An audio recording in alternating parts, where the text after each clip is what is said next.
Kes müüb maha kiiremini korteri? Kas reaalne maakler või virtuaalne maakler Marta? Me panime just päriselus käima challenge'i, kus me müüme reaalset korterit aadressiga Aarde 120, see on 5. korrusel kahetoaline korter ja seda müüvad kaks osapoolt. Ühelt poolt reaalne maakler, kasutades traditsioonilist müügiviisi ja teiselt poolt virtuaalne maakler Marta, kes müüb sama korterit, aga kus kõik on digitaliseeritud, ehk kumb meetod toob reaalselt rohkem päringuid, mis on päringute omahinnad ja kes päeva lõpuks müüb selle korteri kiiremini maha, kas siis reaalne maakler või siis Marta.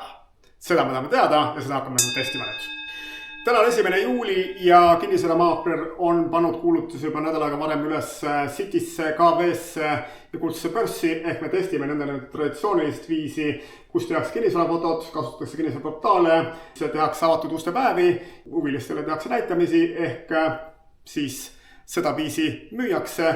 Teiselt poolt müüb sama korterit siis omanik, kus siis kõik ruumid on digitaliseeritud, ehk siis korterist on tehtud virtuaaltuuri sisse on pandud virtuaalne maakler Marta. Marta on muideks AI, ehk ta ei ole reaalne inimene ja kus ta räägib lahti selle korteri paremaid omadusi. Kahetoalisse korterisse Ränilinnas Aardla tänaval. Siin sees on ka omaniku kontaktandmed, ehk sul on küsimusi, saad sa ühendust võtta selle omanikuga ja siin on link siis soov.ee-s, ehk seda kuulutust ei ole mitte kusagil üleval, mida omanik müüb üheski kinnisvaraportaalis, vaid see on ainult üleval siis soov.ee-s ja me paneme selle puhul käima siis Facebooki reklaamid, me paneme igakuiselt rahasi alla kuni momendini see korter reaalselt maha müüakse.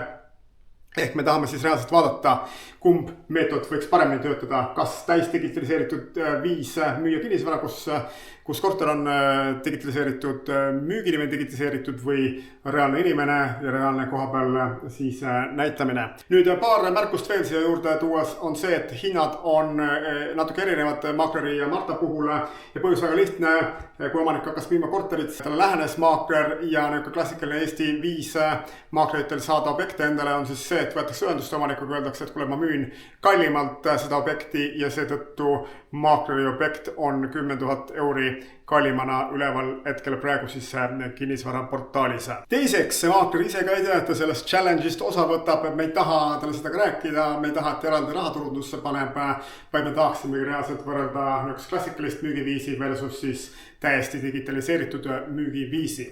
Nüüd, mida me mõõdame? Iga kuu lõpus me teeme kokkuvõtte, omanik peab maakleri käest küsima, mitu päringut tuli sisse, mitu näitamist oli ja teiselt poolt siis ta peab tegema kokkuvõtte, mitu kontakti tuli siis läbi soovi.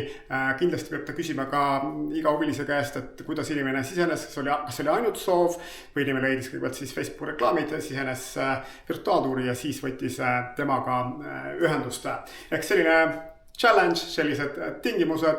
Iga kuu lõpus teeme kokkuvõtte, et siis aru saada, kummal neist läheb paremini ja ma tahaks väga testida, sellepärast et me liigume sellisesse ajastusse, kus AI teeb päris palju asju ära, meil on võimalik ruumid ära digitaliseerida, meil on võimalik inimesed ära digitaliseerida, aga keegi ei ole seda testinud ja ma tahaks seda testida. Ja kui see challenge huvitab sind, siis kirjuta siia alla kommentaaridesse, kummale meetodile sina panustad, kas siis kinnisvaramaaklerile või siis Martale, ehk siis kumb neist võiks korteri kiiremini maha müüa. Kohtume järgmises videos.